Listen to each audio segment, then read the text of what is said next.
finite infinities and finite system are actually complementary.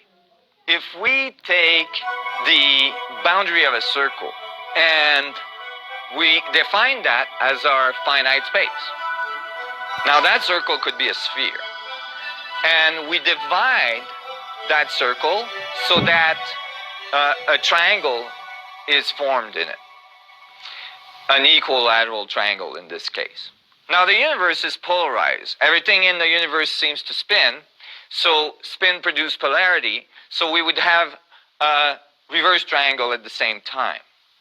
As soon as we do this, now we've created a new boundary condition at the next fractal level down, the next iteration down.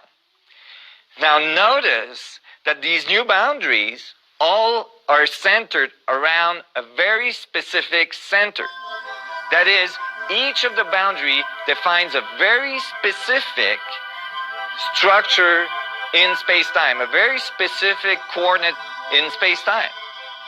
And so each of the boundary could be defined as a very specific set of information.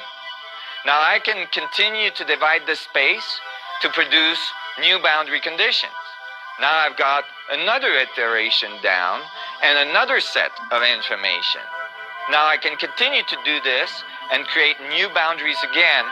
And at this point, you can imagine that if I give this to my computer, it could zoom in, bring it back up, continue to divide the space, zoom in, bring it back up, continue to divide the space, and it could do this to infinity.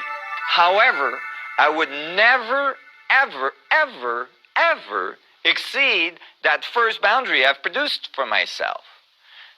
So here, I've embedded infinite amount of divisions, infinite amount of information within the confine of a finite space.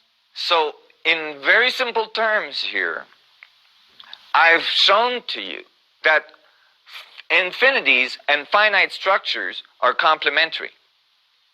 That within the confine of what appears to be a finite space can be embedded infinite amount of information. And if this is true, this simple concept could change all of our concepts of physics, including our concepts of our relationship